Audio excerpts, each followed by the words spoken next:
week, bro. Only once a week, and trust me, it's more than I can cope with. It is Edge Radio Australia, time for Crypto Hour of Power. Now, this is a bit strange. Yes. Very strange. And I'm not just talking about, of course, Brandon. No. My head. That's right. We normally, of course, we do the Crypto Hour of Power purely as a radio show. Today, we've got the man in the flesh and a fantastic guest. So we thought, why not? Let's get comfy on the couch and have a bit of a conversation, mate. Now, would you like to do the introductions there, Brett? Yes, I'll do the introductions. We are covering crypto today, but we're also going to be talking about security and sort of, making sure that not only are you secure on the internet, but people aren't following you or using your data and that sort of thing. So we have a special guest in today. His name is Graeme. He is from a Bankvault. And we're going to be going into that in great detail and also talking about crypto and how to secure wallets and disappear off the internet, that sort of stuff. All the things that we don't want the deep state and governments and all that following us. Yeah, because, not a big fan of government. I've never noticed that, Brandon. Never. Like, you've always been so pro-government. So I'd like to welcome you, Graeme. Thank you. It sounds like you just plucked me out of a bank vault. That's right, brother. Oh, geez, double play on the name. I like that very much. Now, Graeme spends most of his time in San Francisco, so don't judge him on that, people. All right? All right. So great to have you here, Graeme. Well, what we'll do is we'll start off with, obviously, a little bit about your backgrounds, and then we'll go into what you're currently doing, and then we'll sort of take it from there. Now, when you go into your background, we don't need your whole resume. We just a brief one. I've had people on here before where it's like 35 minutes later, they're still talking. No. So over to you, mate. Look, I'm a tech entrepreneur. My name's Graeme Speak. I run a company called Bankvault Cybersecurity. So I actually run an innovation team. We've been doing this for many years, and we develop deep tech. So it's typically around securing users when they're logging into the internet so that they cannot be hacked. Right. And we can now apply that to cryptocurrency as well. Massively important. Let's be frank. We're all linked into the old internet. We're all vulnerable. And when you leave your house every day or you leave your business, you lock the doors, right? And there's a reason. And we've got to obviously do the same sort of thing when it comes to the internet. I think it's like when we were growing up as kids, we were taught to be careful when you're crossing the road. You look right, you look left, you be careful. Because the roads became dangerous. Sure. And it's the same with the internet now. It used to be pretty much a free-for-all, but now it is dangerous. And the level of hacking that's going on is going through the roof. And I mean exponential growth. It just doesn't stop. It really is relentless. Like when I got into this industry, like I was running a cloud computing infrastructure technology company. And we pivoted into this in 2015. And the global cybersecurity problem then was $500 billion. What? It's 2 or 3 years ago, it was 6 trillion. Wow. It's exponential. It doesn't 11x. go back. I mean, I can tell you there was an article you guys, your audience might have seen about 10, 14 days ago. 30,000 Australian banking credentials had been hacked off people's own devices. Amazing. This is called info-stealer malware. Right. At the same time, Forbes produced an article where they said there was 1.7 billion passwords for sale on the dark web that have been put there in the last 12 months. No way. And they revised that. Now, these statistics are mind-boggling, but I'll just distill to something you can all grasp. But that they increased that from 1.7 billion. They revised it to 19 billion 5 days later. 5 days later. It was ridiculous. Well, Graeme, thanks so much for coming in and terrifying me. That's great, mate. But the number I think I'd like people to kind of grasp and remember is that the incidences of what they call info-stealer malware. This is malware that sits on your devices that you cannot see. It's undetectable. Okay. The infections have grown. It's far more than cookies. Okay. You can siphon cookies. This has grown 5-fold in the last 12 months, 500%. So this is the problem now. Huge. It is very simple for me or a hacker to infect your machine. It's undetectable. Right. Undetectable. It's undetectable. It can sit there for months. According to Semantic, it exists on your PC for, on average, I think it's 10 months before they sting you. And they know everything. You've got your login credentials to your bank accounts. It's very simple to pick up your crypto private keys. This is why you see so much hacking going on into your crypto exchanges, etc. I know your dog's first name. I know your mother's maiden name. I've got everything. Right. Yeah. I'm now one step away from tricking you to revealing your second factor, which I can do because I've got control of your browser. Yeah. Wow. And I've tricked you. You give it to me. That one-time passcode can be used, maybe just, it's issued once, but it can be used multiple times in, say, the next 35 seconds. This is ultimately big business. Okay, this isn't some sort of little setup in a room in the back of Baghdad. I don't know, whatever. These are massive businesses organised, and that's what they're doing. That's all about cyber crime. And it's automated. Yeah, these are robots. Oh, they're okay. It's automated, right? So people think that I'm too small to be a target. Who's going to care about me? Yeah, it's not personal. We all use the same devices. We are all equally vulnerable, and these are software robots out there on the internet. See, one of the things I really love about crypto is the fact that, it's decentralized. Your crypto and your keys and all that sort of carry on, and the fact that you've got, your control of your own destiny, sort of thing. Yeah. But I also like the fact that when you're looking at with I don't know what's the word I'm searching for. Gee, I'm having a mental blank here. What is the great word that I'm looking for about the contracts? Smart contracts. Smart contracts, right? And the fact that so much can be protected in that sort of thing, right? Yep. Now, that to me is a big plus. When we're talking about these people and these organisations and this way of doing business, if you want to call it business, are they after that sort of thing too? Can they break into a smart contract for a start? Okay, so the smart contract exists on the blockchain. Most of the cyber attacks target the end user's device, their PC, their smartphone, which is the most vulnerable part. And I'm talking more than 99% of cyber attacks target. That's where it all starts. So it's very, very difficult to break the blockchain. I would think so. You would need a quantum computer, and we don't have quantum computing yet. Gotcha. So the attack surface I'm focused on is the major attack surface. It's your PC, your smartphone. Yeah, the reason I kind of asked that, you can't trust that. And there's a few more varieties of attacks I can explain. Well, you go for it. I'm interrupting you. No, not at all. Not at all. We've got you here because you're the expert. I know nothing. Fully loaded. I'm the guy. Look, I've got a keyboard in front of me. I'm looking for the any key. Okay, I'm no good at this. This is not my domain. No, but why I sort of say about this is because I think that with crypto, there's sort of a perception with crypto by some people still in the market. To me, there's a lot more safety than your own your normal bank account. When you hear about big banks being constantly under attack and being compromised, I think, I don't know, it makes me want to go the other way. There's a very real issue here. When the banks are frequently breached. It's published in their annual reports. These are public companies. It is two-factor authentication. There's a variety of tricks and techniques you can use to defeat this, and it does happen. So it's not the complete solution.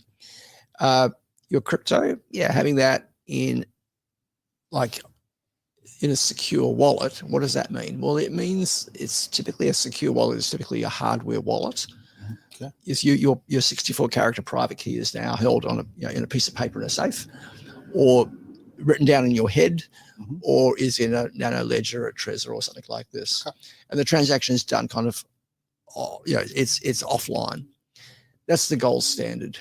That's kind of where I'm going. Exactly. That's it. You can take that and you can actually, you've got control there, okay? And you've got that gold standard. Whereas I do feel very, very, very vulnerable when it comes to banking now. I really do.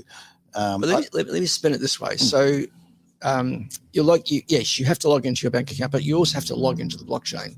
Okay. You're going to do that from a PC or a smartphone.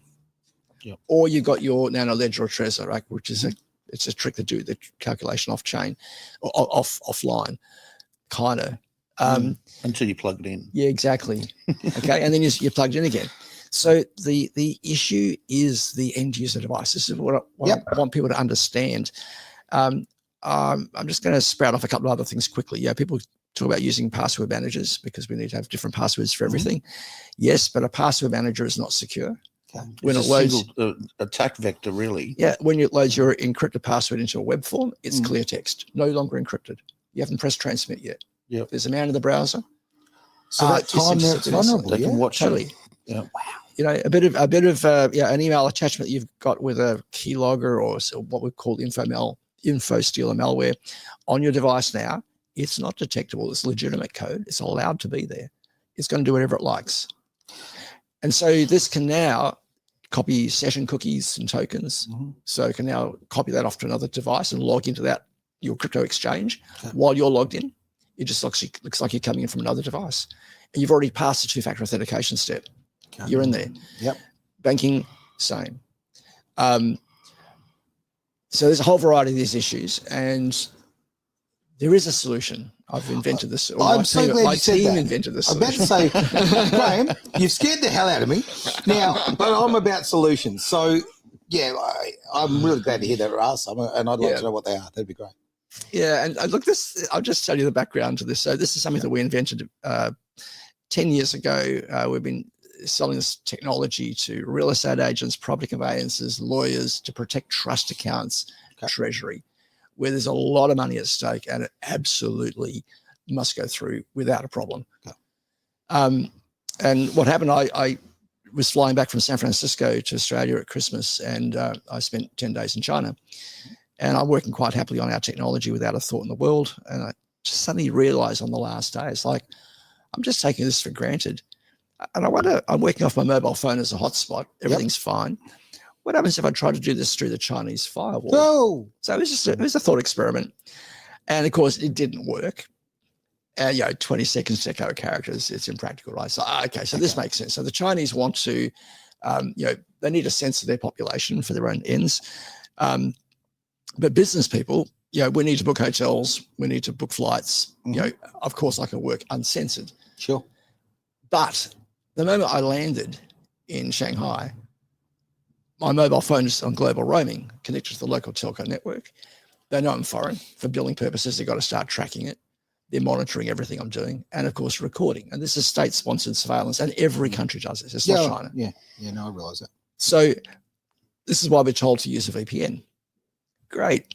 Okay, a VPN doesn't stop anything. It's a long pipe with the other end's in a different country. Okay. Everything comes through a VPN unfiltered. That email attachment with the keylogger, the JavaScript through your browser with the man of the browser attack, it's all there. VPN does nothing for you.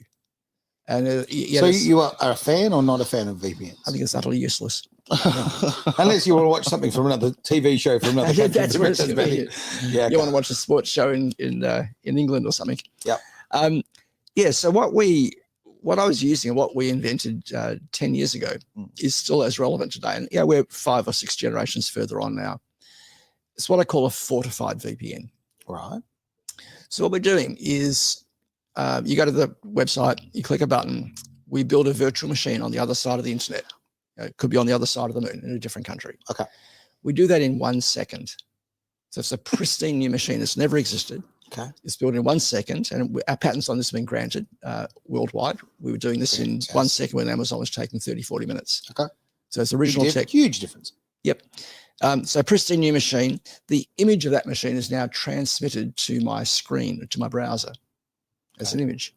So it looks like it's running locally, but it's not. Right. Now, there's no software installed. There is no setup. Okay, this is instant. That's an encrypted connection. Encryption has not yet been broken. You need a quantum computer to do that. So I'm streaming pixels, and pixels cannot carry code. There is I didn't know that. No, there's no way for a hack to actually cross that barrier. It's impossible. So now we've also got to enter, let's say, a password or a 64-character private key or your 12-word crypto phrase to reconstruct your wallet. We do that through another invention of ours called an invisible encrypted keyboard. Okay.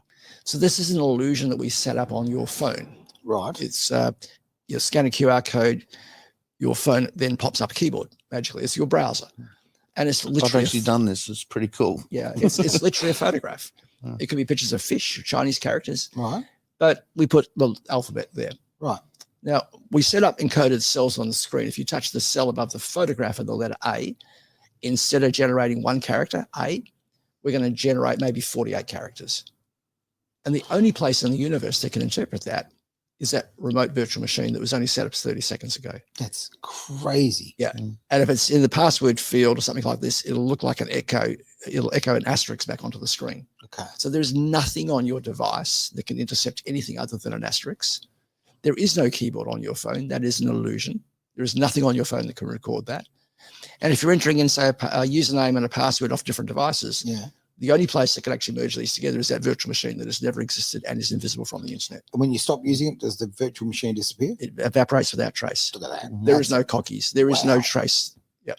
Wow. So you're secure, you're anonymous, and untraceable from any malware on your device or surveillance on the network. It's rock solid. And blind Freddy can see it when they use it. It's like, this is actually straightforward. Yeah, we just jumped online and actually did it the other day with me and Nish, and I was like, fuck, it can't be this easy. It can't be this easy. It cannot be this easy. Then he explained the tech behind it, and I'm like, oh my God. It's one of those things that, like, the principles, the foundations, this are really obvious. Like, anyone can understand it. It's not rocket science. Graeme, you're actually stealing words out of my mouth. I was about literally to say, like, there's no way in the world I'll ever understand the coding or the tech, right? Yeah. But the principle of it and the way that you've just explained it, that makes it's user friendly. You bring it down to an interface that we're all familiar with, the keyboard, right? Exactly. And then that interprets that, Enigma code style, off it goes. And the ease of this is literally, you go to our site, click the button, it's built in a second and up on screen. Wow. Off you go. Do what you like. Tech at a level And of course, I'll say you can do more than this. Whether you log into your bank account or whether you're logging into your crypto exchange or your crypto wallet, let's say that you've received an email from somebody that you just think doesn't quite sit right. What, like someone that is from Zimbabwe that needs $1 million to release some money or something? Oh, that was my cousin, apparently. Someone like that, hypothetically. Right? Yeah, you don't want to open up that malware on your own machine. You can't, but sometimes it's somebody that you know and you kind of want to. Well, you can open that up in this virtual remote machine. Yep. It's a burn machine. I had that just literally today. Sorry. But I was literally going through, and it was from somebody I know. I know them well. But something doesn't seem right. I don't even know what it is. I think it may even be their phrasing looks wrong, right? And I was like, okay, look, if I open this, am I going to open myself to some vulnerability here, or what's going to be the case? Quite frankly, I just left it. So using your system, there's a way around that. You can open this up and look at it with complete immunity. Wow. It's on a burn machine on the other side of the moon. And if it doesn't, you can look at it. Yeah, if this is not smelling right, just close down. It's gone. It could be a link that somebody in Facebook sends you. I've received that. One of my friends sends me a link. It's like, this is out of context. It doesn't feel right.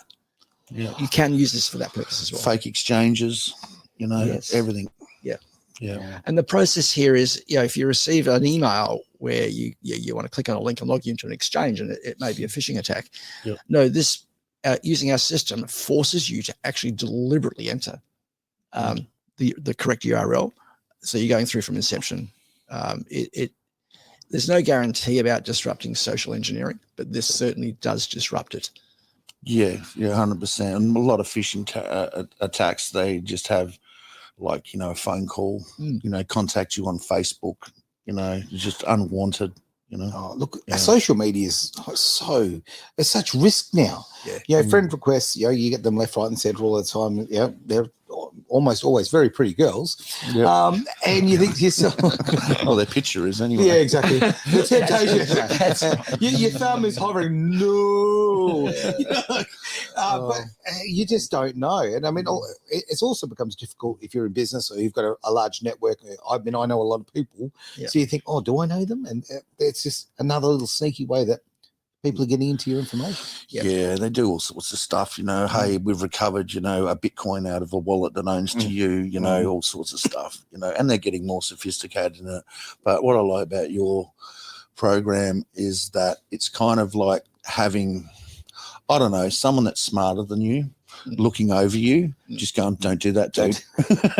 Do not do that, dude. The little angel and devils on the shoulders, really, mate.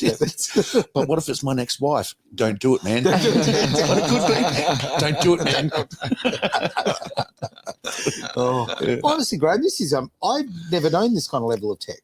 Or that styling. I just think it's really, really clever, because what frightens me about all of this, as far as tech-wise, is I just in over my head. And the fact that you can bring it back to a Homer Simpson level, right? Where it's just important. It really is. We got selected. There's a very exclusive event called the Australian Cyber Exchange, run in Sydney. It's actually hosted and sponsored completely by the Commonwealth Bank. Okay. And they select the heads of, it's selected by the heads of basically cybersecurity and government and banking and insurance and everything. Right. And there were 26 innovators selected to exhibit and present, and we won. Good on you. So this was a few weeks ago. So that was nice. Just slightly. Yeah, no, very cool. It was good. So what we're doing is real. It's credible. We've been doing it for 10 years. So there's the background. We're not and we've got 14 patents granted already. There's more coming. And that's not easy, okay? Oh, my God. No. It's hard, like millions of dollars now of money in the patents. And so, so the tech is real, but the market opportunity is really attractive. This is why we've actually managed to secure the investment that we have, and looking for more investment again now. So it's just in Silicon Valley, you're constantly spinning up the flywheel. Of course. But we're addressing a real problem in the market that is growing. The problem is not going away. It gets worse. And I think the thing I want to bring in now is really something that your listeners will be starting to become aware of, is the use of AI agents on your devices. Actually going to bring that up.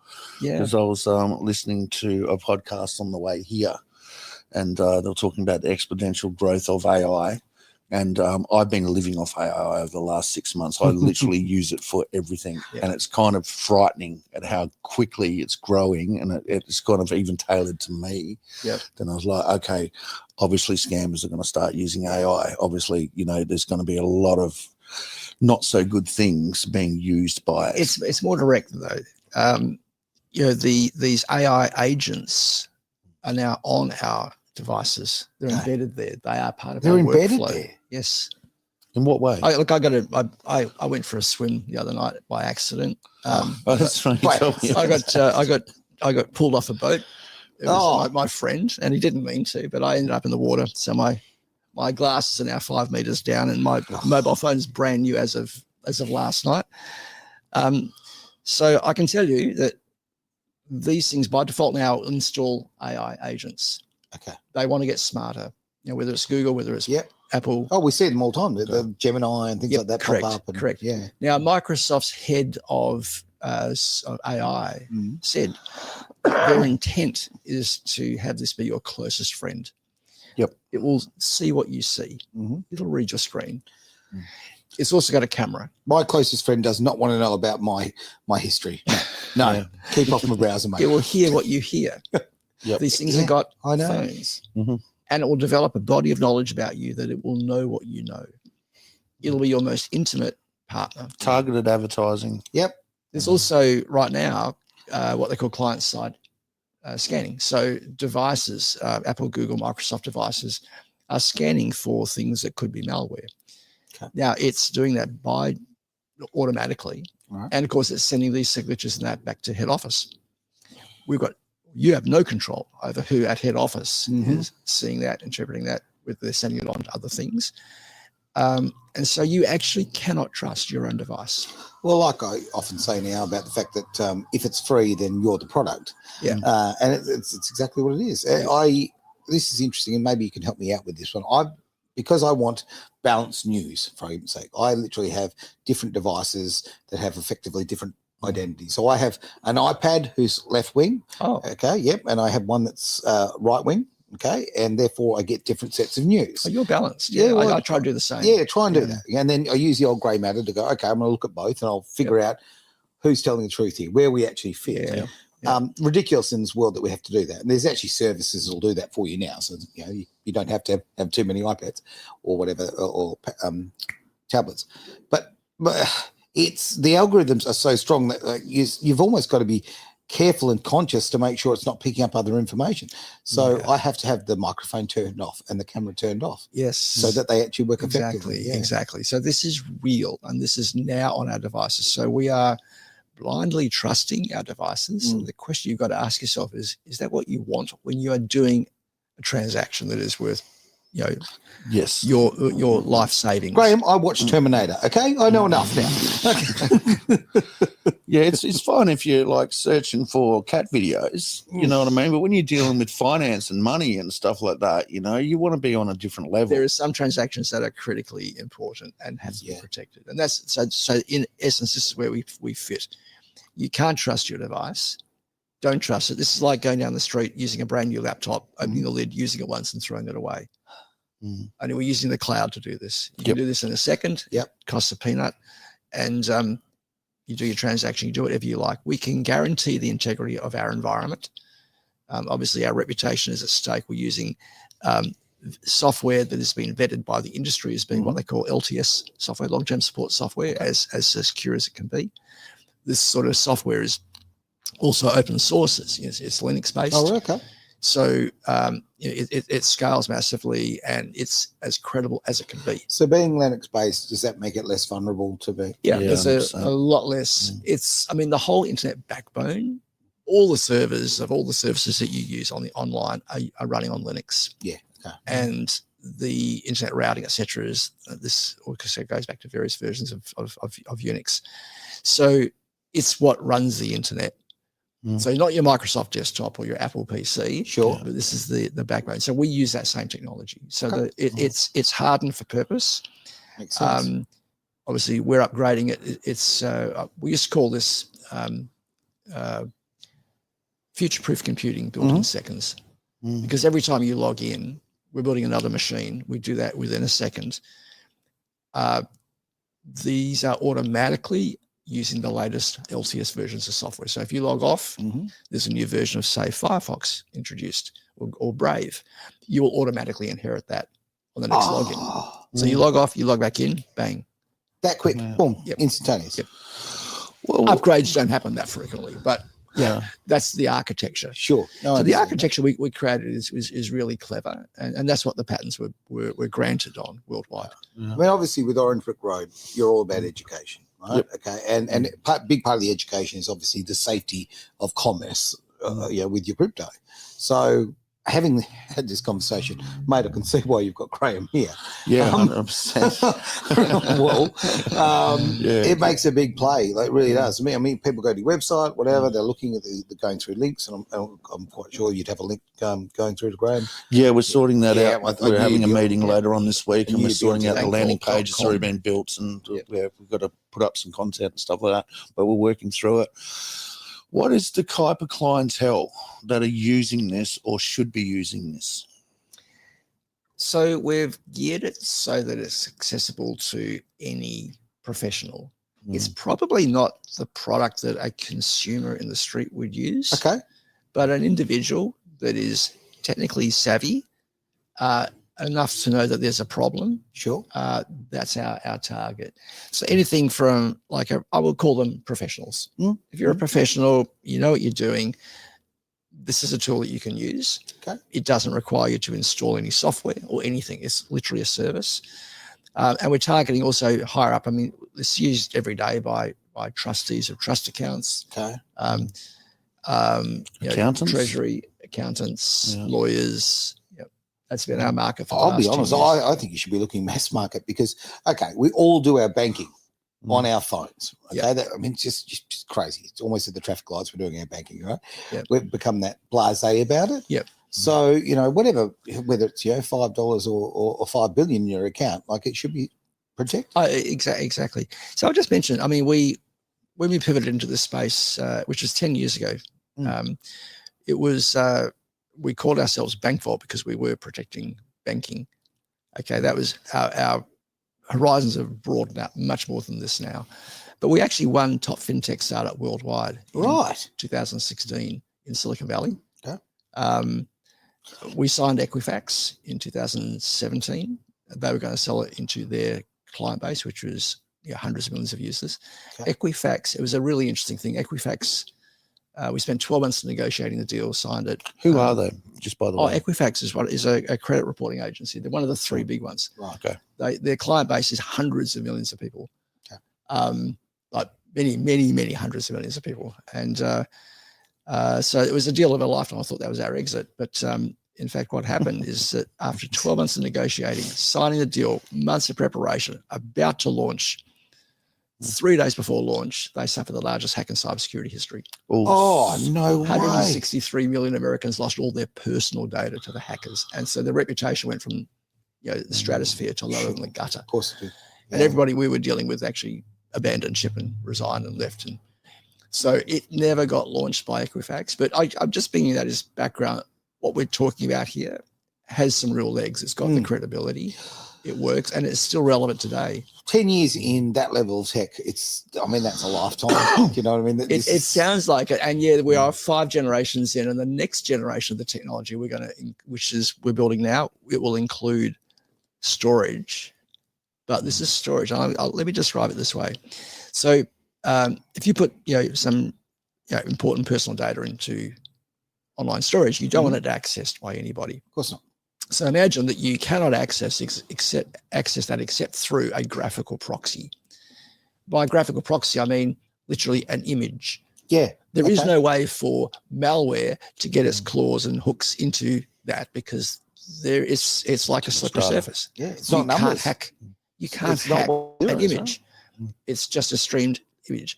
So this is a really unique idea. Now, imagine I've got some storage in there and I've got my house details in there, and I'm going to sell my house to you guys. Or you're the property conveyancer. Okay, so I could now share that storage volume with both of you. We are now all looking at this. We've now got a secure data room for all sorts of types of transactions. Okay. And you can only access that starting with your mobile phone and perhaps your Face ID. Okay, so we have proof of presence, proof of physical a device, and maybe proof of some knowledge. 3 factors of authentication. We reconstruct that in a second. You're accessing it on screen. You can do your crypto transactions on that with total immunity from any malware. Now, when I was first doing this in 2017, I filed a patent that I thought was relevant for the crypto industry. There was a lot of interest in what we were doing. And I know in about this month in 2018, there was $9 to $23 million a day stolen from the exchanges. How much? Between $9 and $23 million per day of crypto. Now, that's what was known. Yep, that was what was declared. Most people don't report it. And I can tell you, I had a conversation with somebody here in Perth just a few weeks ago who has had his crypto stolen, and he has no idea how. Yep. And this is a sophisticated guy, so it was a lot of money. Well, this happens in any space. This happens with fiat, everyday good old-fashioned currency. Yep. Money gets stolen. Doesn't crypto or whatever, it doesn't matter. Look, fraud is fraud.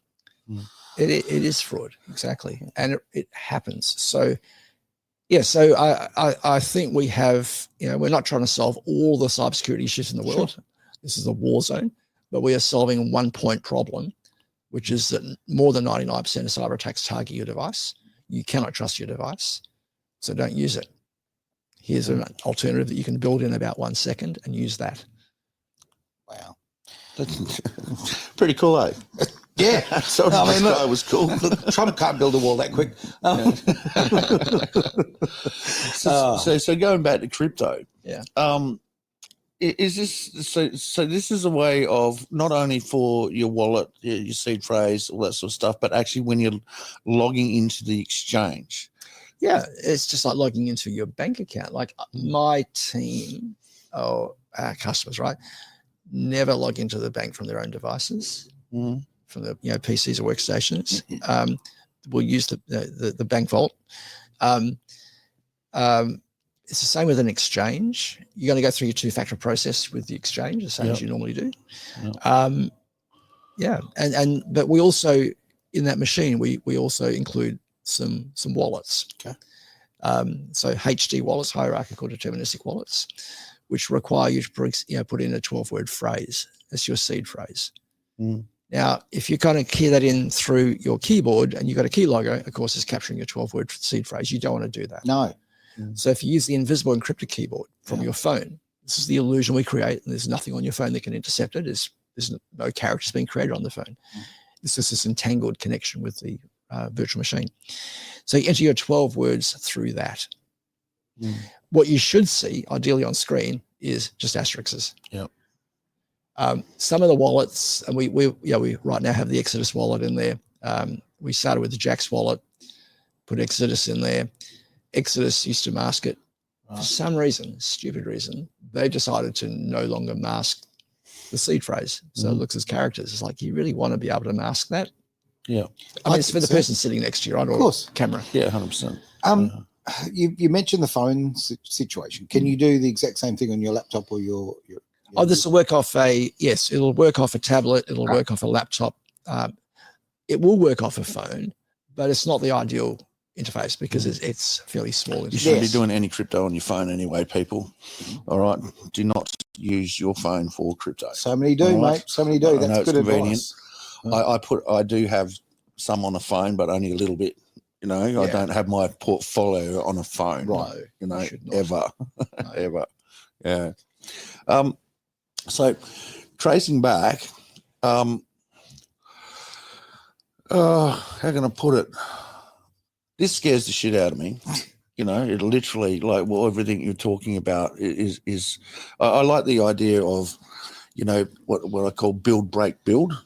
Yep. You know, where you build someone up and then you break them and then you build them back up. Yep. You've done the break thing, right? So everyone out there now is broken and doesn't want to touch the keyboard and not even turn onto the internet.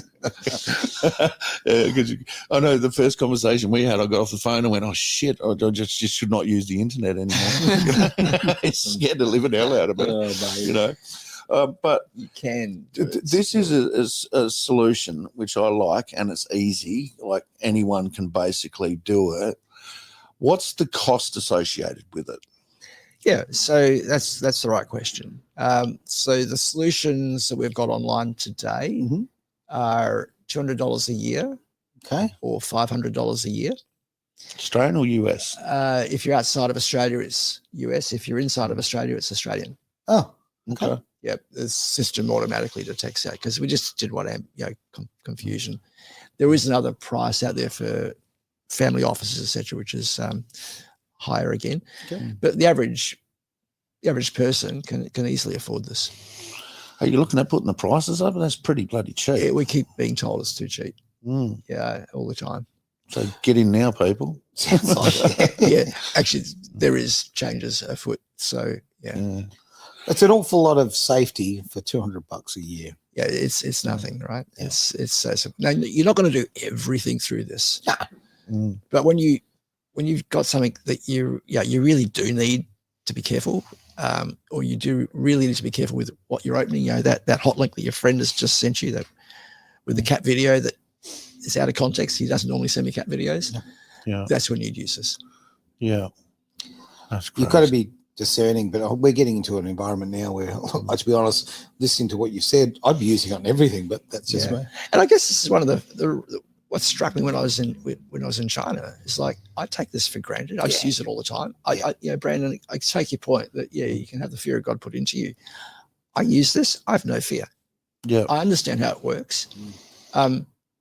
Blind Freddy can understand it when they actually use it. I mean, we're talking here, but if I can demonstrate this on a screen, we'll be over in 15 seconds.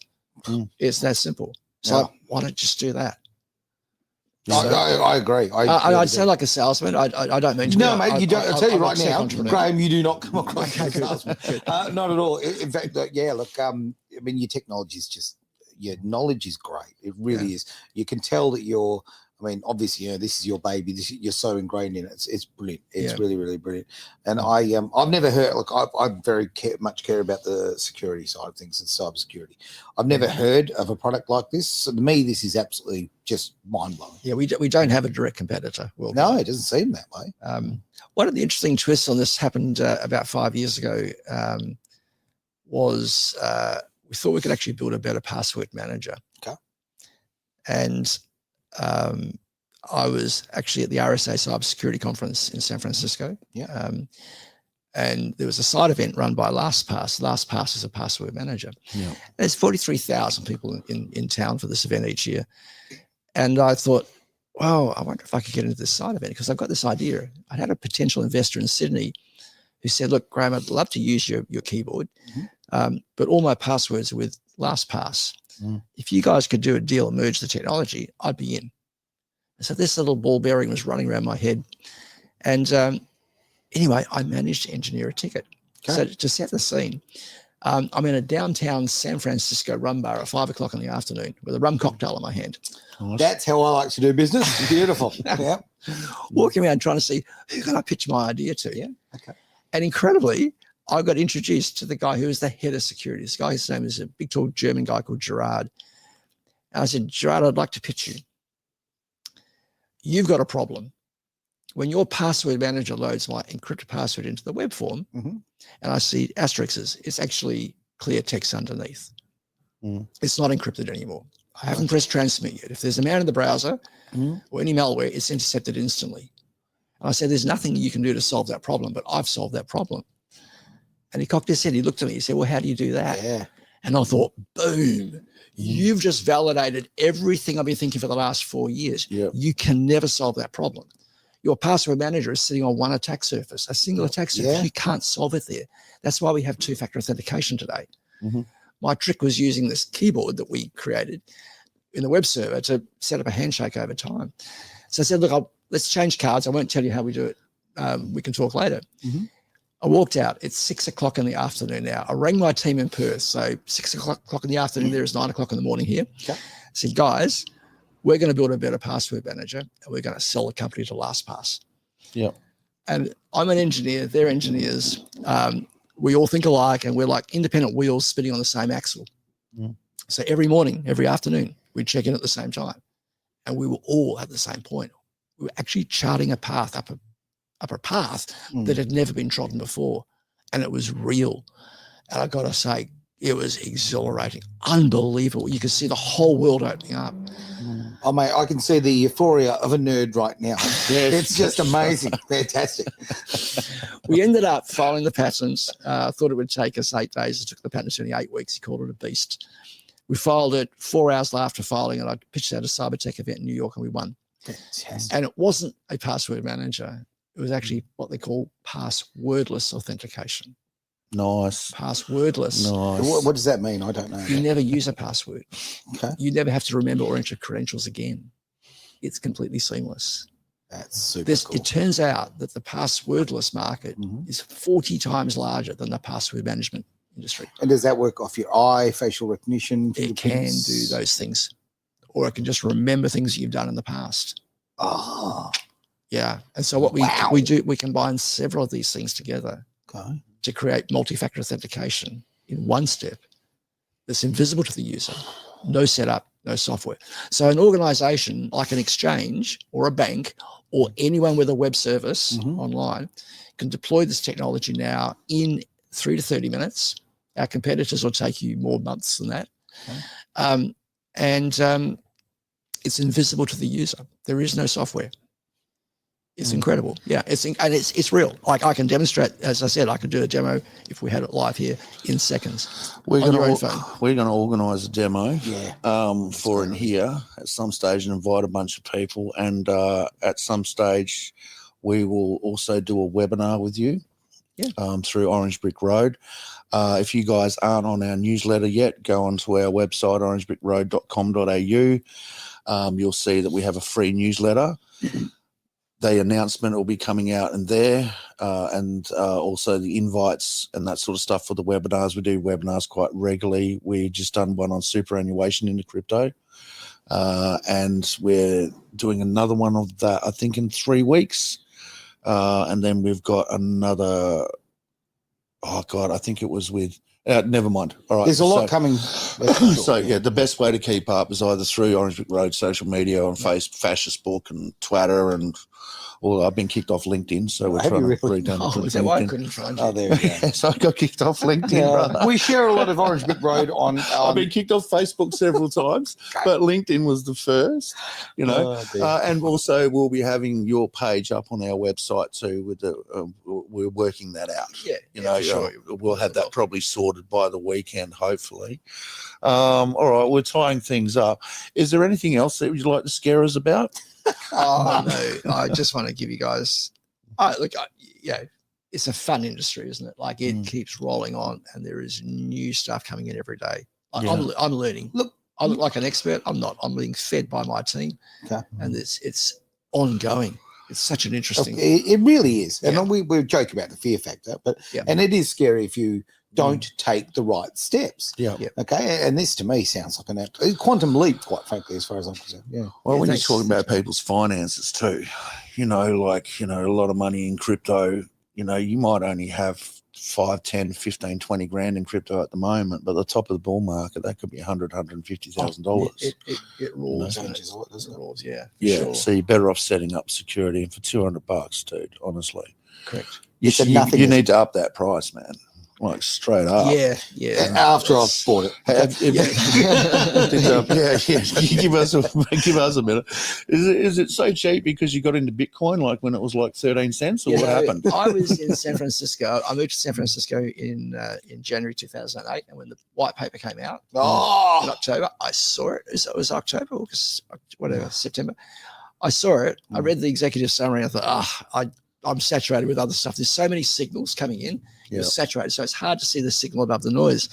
And I'm not going to do that.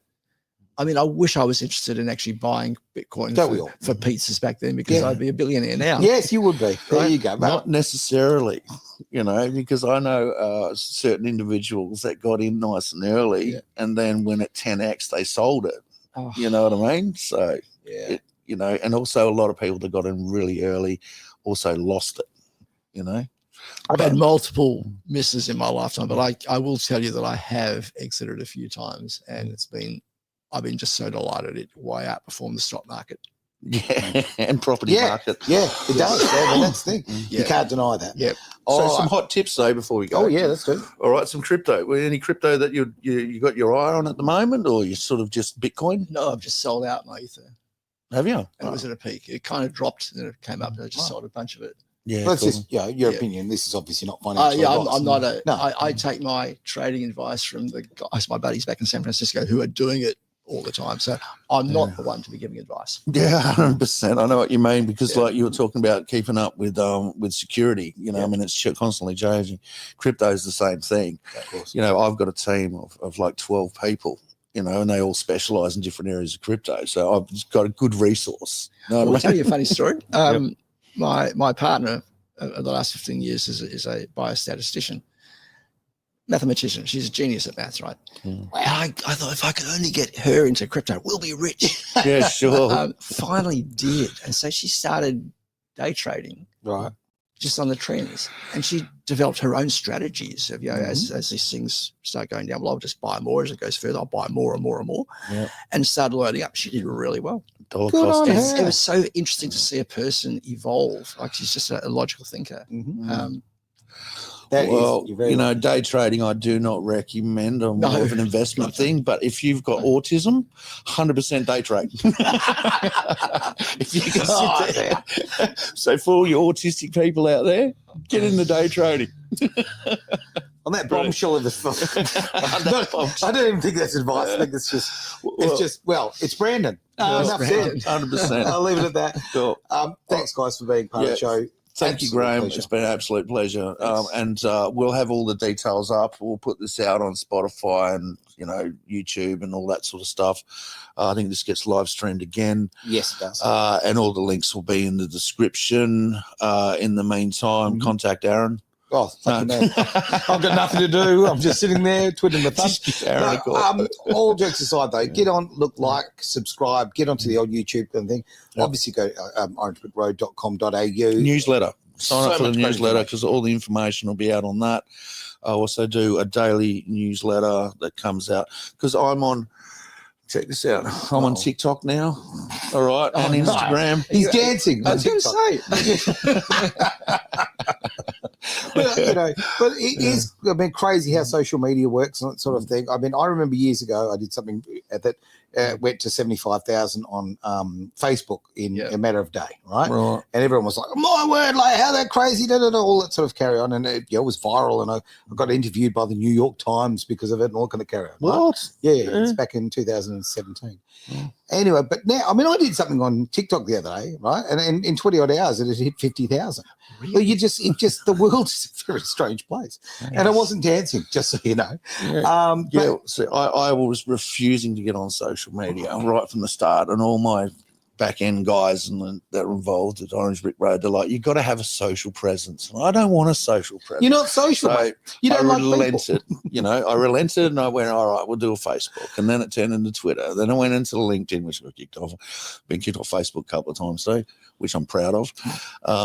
And now I've finally relented. I'm on the Instagram and TikTok. And stuff, mate, I'm about as fucking modern as it gets, brother. Check me out. Yeah, man, you can't avoid. And I think we're doing really well because this 30-minute podcast, it's just broken 50 minutes. Yeah, we're doing excellent. very well indeed. Well, it's been an absolute pleasure, guys. I really have enjoyed this, and my word, I've learned a lot. So, yeah, man. yeah, look, once again, get on board orangebrickroad.com.au. This has been Crypto Hour of Power on Edge Radio Australia. Thanks, Aaron. Curious about cryptocurrency and want to learn more? Orange Brick Road offers expert crypto consulting and online courses to help you understand the exciting world of crypto. Whether you're a beginner or an experienced crypto user, Orange Brick Road can help you gain the knowledge and confidence you need to succeed. Take the first step towards mastering crypto with Orange Brick Road at orangebrickroad.com.au. Yesterday was the best day to learn crypto. Today is the second.